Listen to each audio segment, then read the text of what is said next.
What yet? It's Paul from Wicked Acorn. It's it was a very rainy day a moment ago, but the sun's out now, so that's good. I hope it stays that way. Uh, Today in history, yesterday in history, I talked about the beginning of the end of the British Empire.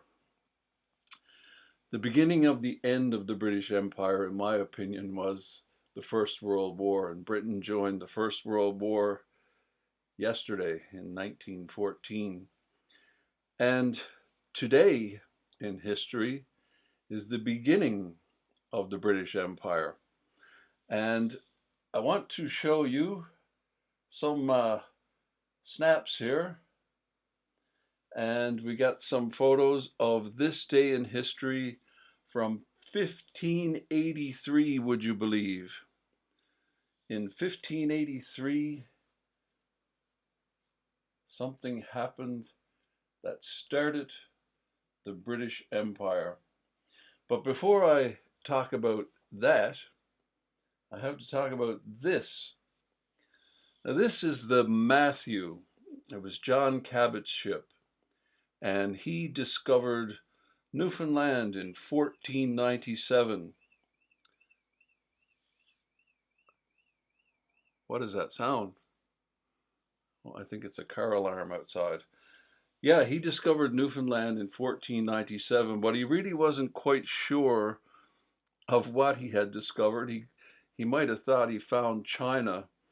They were looking for that northwest passage, the route to China, and he thought he had found China, but he hadn't. He had found Newfoundland.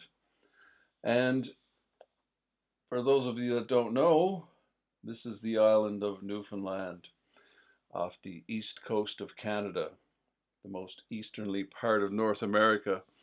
And he discovered Newfoundland, and then it kind of stayed undiscovered. Well, obviously, he didn't actually discover Newfoundland because there were people there when he got there, but he discovered it from a European perspective. But in 1583, this guy showed up on the shores of Newfoundland.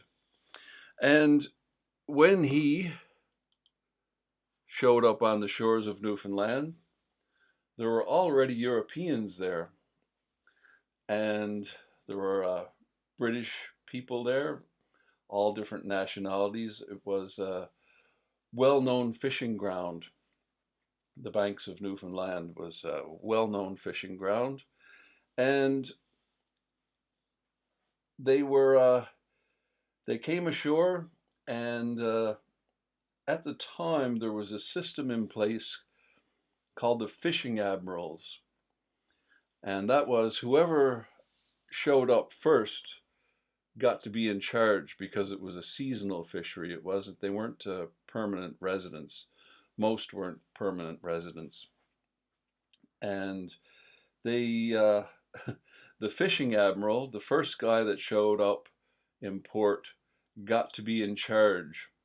So there was a race to be the first guy in port. And the fishing admiral was a British guy. He's not named, but he was pretty ticked off at Sir Humphrey Gilbert because he was a bit of a privateer, and he had done some nasty things to some of the ships, some of the people that were fishing off the Grand Banks. This is a stamp of Sir Humphrey Gilbert, 1933 Newfoundland stamp, back when we were our own country, the Dominion of Canada, Dominion of Newfoundland, sorry. We joined the Dominion of Canada in 1949. And that would have been an anniversary stamp of Sir Humphrey Gilbert claiming Newfoundland as the very first English colony.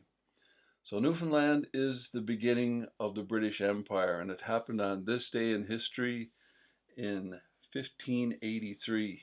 Close to this commanding and historic spot, Sir Humphrey Gilbert landed on the 5th day of August, 1583, and in taking possession of this new-found land, in the name of his sovereign Queen Elizabeth, thereby founded Britain's overseas empire. So he was a brother of Sir Walter Raleigh, half-brother of Sir Walter Raleigh. And you may know Sir Walter Raleigh. He founded the Roanoke colony in America, in what's now the United States, a failed colony. And there were many failed colonies at the beginning. The first colony in Newfoundland, the first English colony in Canada, was a place called Cupid's, Cupper's Cove, and that was in 1610. So they didn't come back too soon, and it was a harsh place. It still is a harsh place, but they did their best, and Sir Humphrey Gilbert left not long after. Let's see. He left not long after, and despite the persuasion that he wished to take a larger vessel, Gilbert stayed put and was observed sitting in the stern. Yeah, so they left, and there were two ships, one called the Squirrel and the Golden Hind.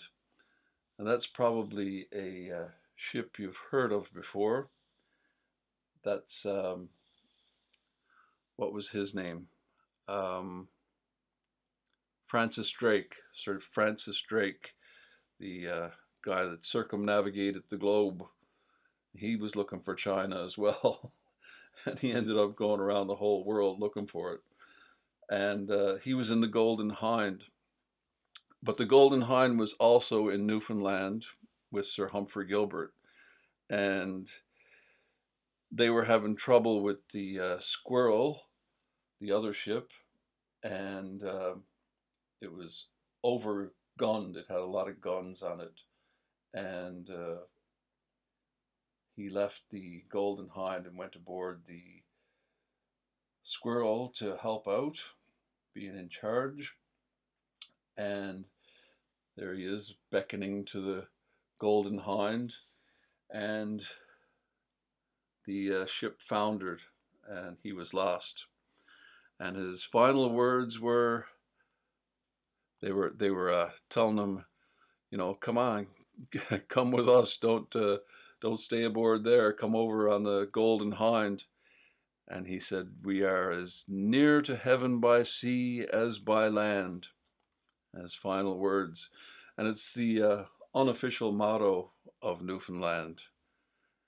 As near to heaven by sea as by land. It's not the official motto. The official motto is seek ye first the kingdom of God, I think.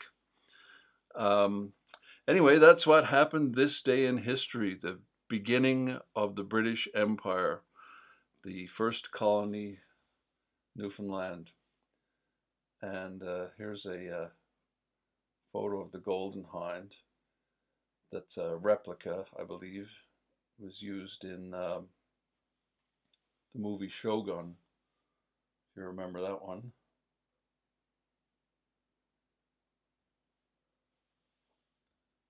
Don't know where it is, but the Matthew that I showed you at the beginning there is in Bristol, or it was in Bristol. That's kind of its home port. That's where John Cabot left from. So that's this day in history,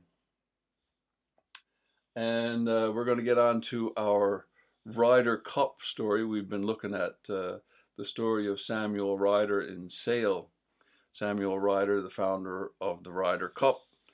And we had a lot of trouble yesterday with our live stream. There were a lot of technical glitches, but I think they were out there in the world, not in here in my computer this time. I think it was an internet issue out in the world, not something of my doing or undoing. So I'm gonna get the clip going here, and we were about 6 minutes into this clip when we left off, and I'll just get it rolling here.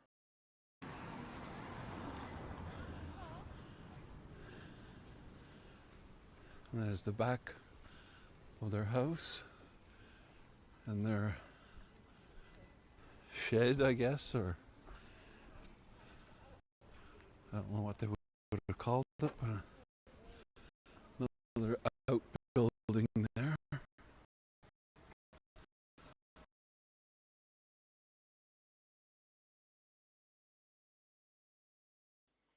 So I just want to pause there. It seems to be glitching a little bit, but I did want to pause here anyway.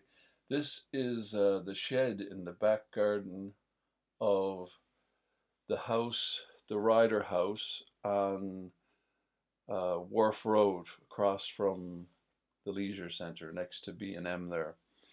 And it's a house called Stowey, and you'll see more of that throughout the video. But this must have been the heart of the operation. And yesterday I was showing you my version of the Ryder Cup, Ryder and Son seed package. And this is just one I made up. It's not a real one. I don't know what the real ones look like, so I made this for the video that we're going to make about this. This is just a reconnaissance video.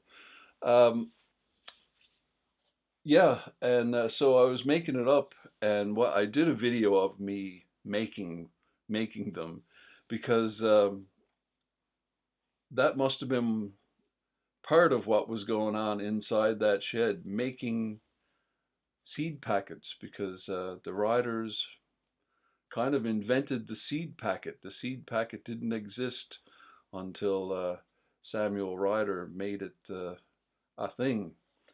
And they must have been in the shed there making envelopes, making little seed packets. And there are photos of, later on, Sam Ryder moved to St. Albans, and that's where the seed packet business really took off. But there are photos in the St. Albans Museum of women making seed packets. And he was a very fair employer, apparently. He witnessed a lot of poor people in Manchester in his time. And he said if he ever ran a business, he would pay his people fairly. And he was a good employer, apparently. He paid his employees quite well. And they must have been in there at this place, the shed behind Stowey in Sale. Him and his family, his sister and brothers, they must have been in there making seed packets and doing whatever they had to do to run the business. So I just wanted to pause it there, and hopefully the video is going to play better here now, so we'll try that again.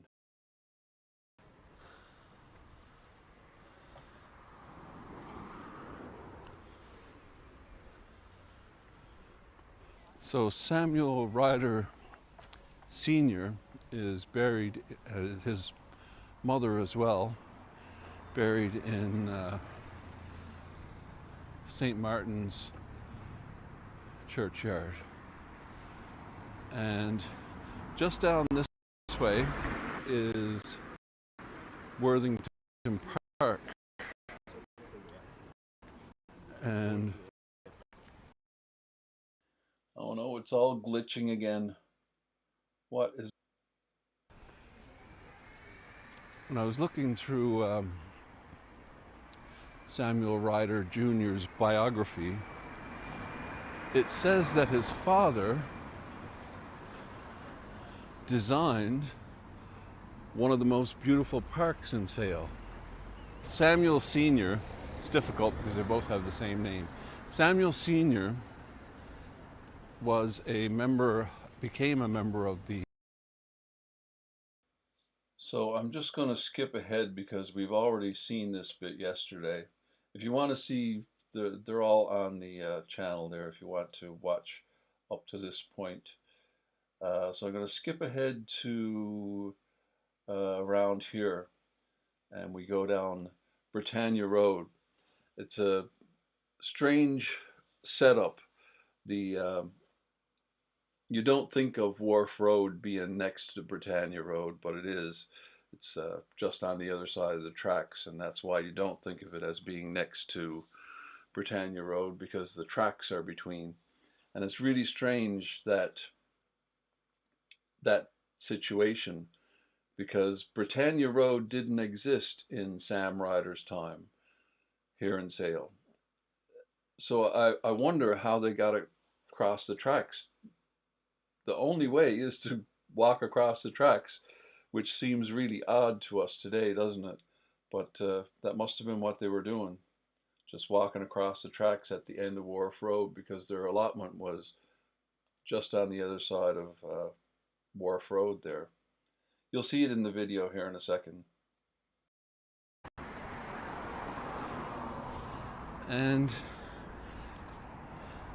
they eventually ended up down Britannia Road here. Well, Wharf Road actually,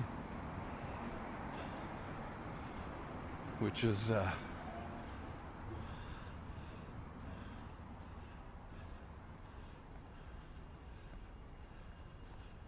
don't think Britannia Road was.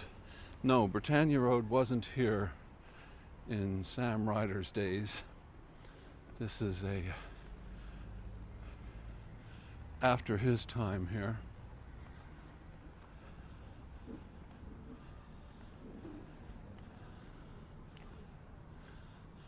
And the King's Ransom here is practically brand new. That's well within living memory. Not in my time here, but I've seen modern color photos of it being built. Don't know when it was built, in the 80s and the 90s, somewhere around there. 1980s, 1990s. And this is the second smallest pavement in Sale. Pavement is sidewalk in Brittany's. And this is the world's smallest pavement / sidewalk. Really tiny sidewalk. I don't think it's meant to be a sidewalk.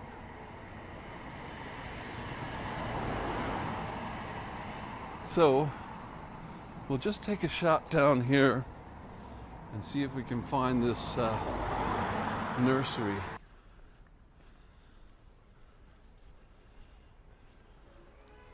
And there's the car park there.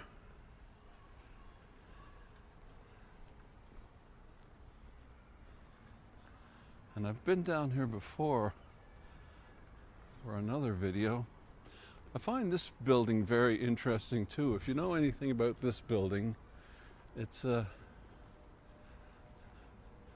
I don't know why I find it interesting, but I do. I guess it's the clock, and I believe it has a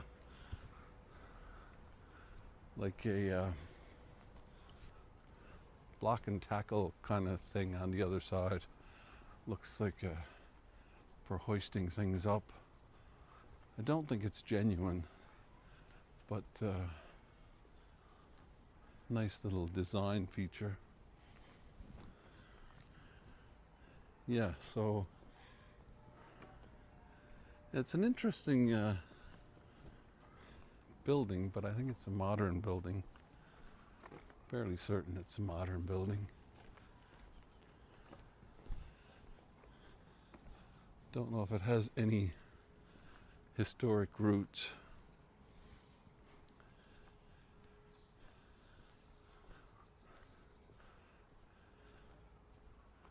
not a building I admire or anything. It's just, for some reason, I'm curious about it. So let's see.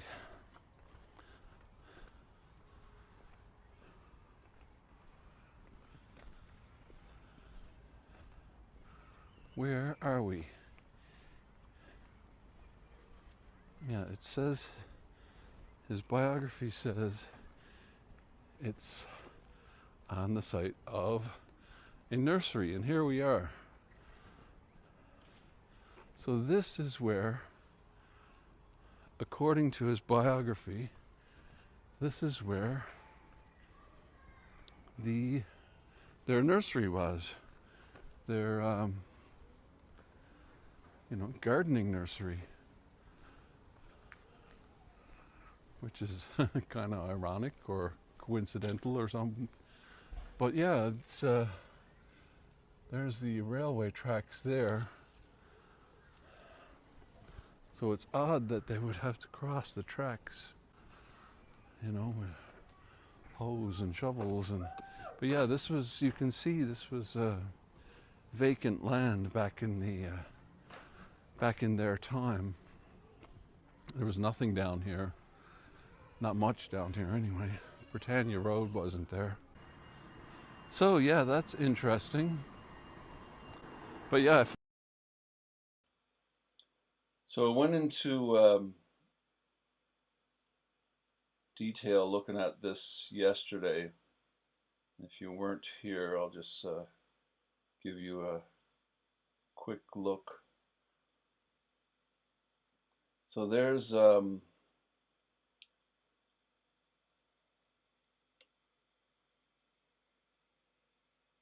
here's Stowey.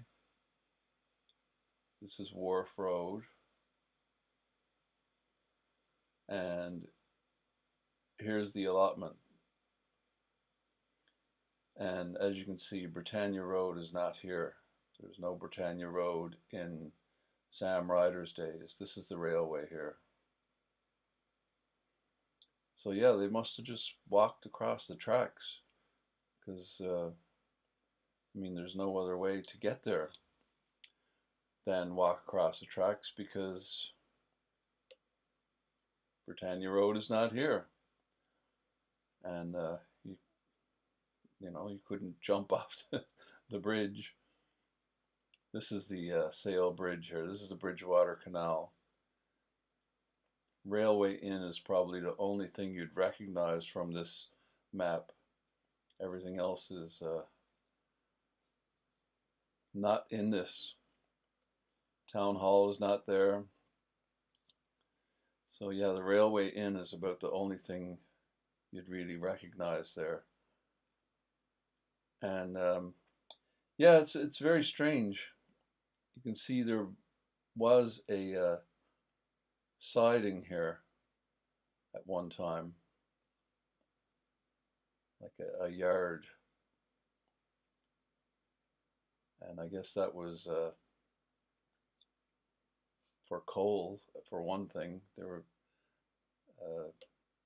They used to put coal on the store coal here. So yeah, it's just a curious thing, isn't it, that there's their allotment and there's Stowey. So no real way to get there other than to cross the tracks. I find that fascinating. I mean, the big interesting thing that most people will find is, he's the guy who started the Ryder Cup, the famous golf trophy, but he, I think his real claim to fame is the seed business, which I don't think the business exists anymore in its, it certainly doesn't exist in its original name. I don't know if it was gobbled up by some other giant seed corporation and maybe lives on in that way, but it doesn't exist under its original name. St. Albans, is that the name of the place where he set up his business? Again, when I'm doing these reconnaissance videos, I only have the information at hand that I need, or I think I need. So I'm just doing reconnaissance. Not these will be put into proper video form, like, you know, a little documentary kind of thing with beauty shots and cutaways and things like that. I enjoy making those kind of videos. They're fun to do. I do little animations and all kinds of fun little stuff to put in them to entertain me and hopefully you too. But yeah, this is Britannia Road, and this nursery here is where the Ryder nursery was, apparently. So that's what it was back in the day, and now it's a nursery of a completely different type. So I think that's a wonderful little story. I don't know if I finished that part of the story. His parents are buried in St. Martin's churchyard in Ashton-upon-Mersey. Ashton-upon-Mersey is part of Sale now, I guess. Well, I don't guess it is. But I think the people of Ashton-upon-Mersey like to think they're from Ashton-upon-Mersey. But it's all Sale nowadays. It's still Ashton-upon-Mersey, but it's Sale. Anyway, I stopped digging that hole. Yeah, and it's right across from the Ashton-upon-Mersey golf course, their graves, which is a nice little touch. And we were up there a couple weeks ago. Maybe I'll put that footage in because I've already shown that on Facebook. So I'll include the hunting for the grave footage here as well. So the grave of Samuel Ryder's parents are supposed to be across from the Ashton-upon-Mersey golf course. And I have a feeling it might be in this area.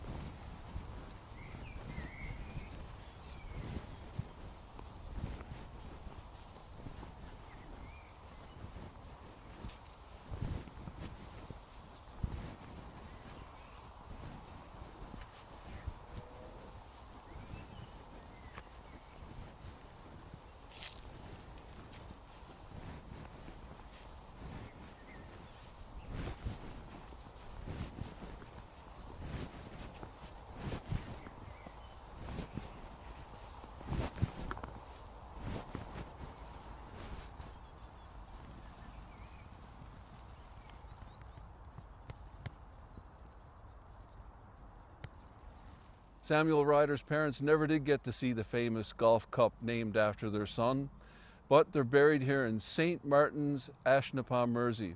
And it's coincidentally right next to the Ashton-upon-Mersey golf course. And the seed business that created the seed empire that led to the Ryder Cup had its roots right here in Sale.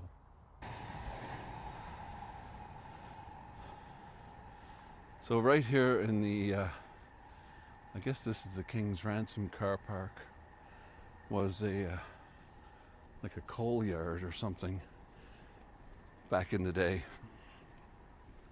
And that's after the Ryder time here in Sale. The history is so long, isn't it?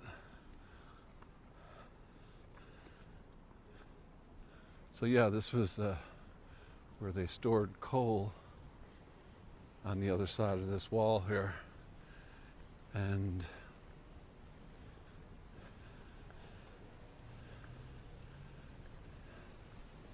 I don't know if they stored the coal there before Britannia Road, but they certainly did after Britannia Road. And there are arches beneath the road here that go from the canal to the railway.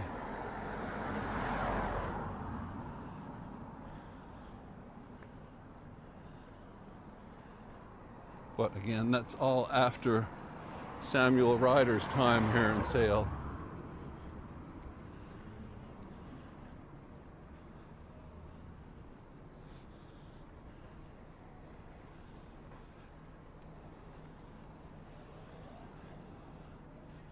So Samuel Ryder would not have walked these roads, or this road,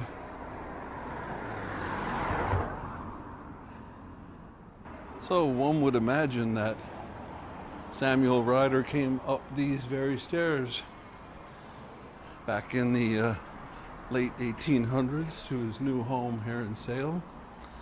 And little did the world know he would go on to be a name that is known globally. The Ryder Cup. The Ryder Cup of golf. Pretty freaky, isn't it? Okay, just a reconnaissance video. See you in the next one. So there you go. That's the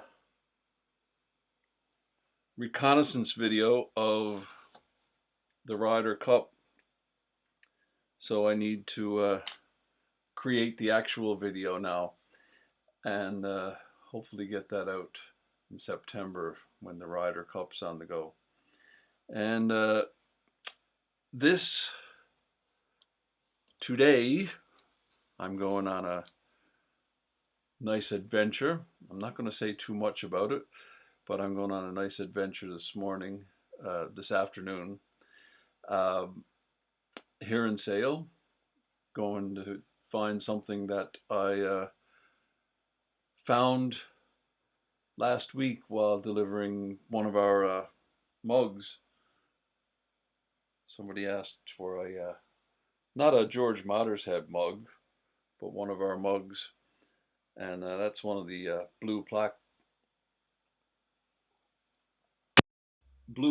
mugs from which has to be updated because Worthington Park just got a blue plaque, so we have to update our blue plaque video and go to Worthington Park.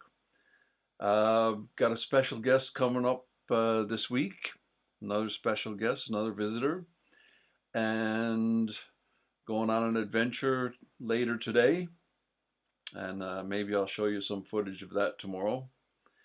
Don't know what we're going to do tomorrow. So don't know what we're going to look at tomorrow. Probably look at the adventure I'm going on now in an hour or so. So that's all I have to say about that. And I guess leave a comment. That's what live streaming's all about. Don't be shy. There's people there watching, so nobody's commenting. So I guess you're all happy and content. But we live stream at 11 a.m. So join us and see what's happening. That is something that I think we need here in Sale, is a notice board or more notice boards or something, because the place that I'm going to visit today, I had no idea it existed. And we really should know about these places. And people that live in Sale probably know about these places, but take it from a CFA. A CFA is a come from away. Take it from a CFA that you need to advertise. People need to know what's going on, and we could start doing that here. So if there's something going on that you want people to know about, leave a comment about it here. You can leave it in the live stream and I'll mention it. And this will be released afterwards as a video. So you can leave comments that will be longer lasting, I guess. And yeah, so that will be good. And I think I'm going to get some contests on the go that, you know, name this place. Where is this place? I think that would be a fun one to do. See if people can recognize places around town. Well, I have to get ready for that adventure. So that's what I'm going to do now. I didn't get very far with my mosaic. I didn't get anywhere with it yesterday because we had technical problems. But slow and steady wins the race. So we'll see you in the next one tomorrow morning at 11 a.m.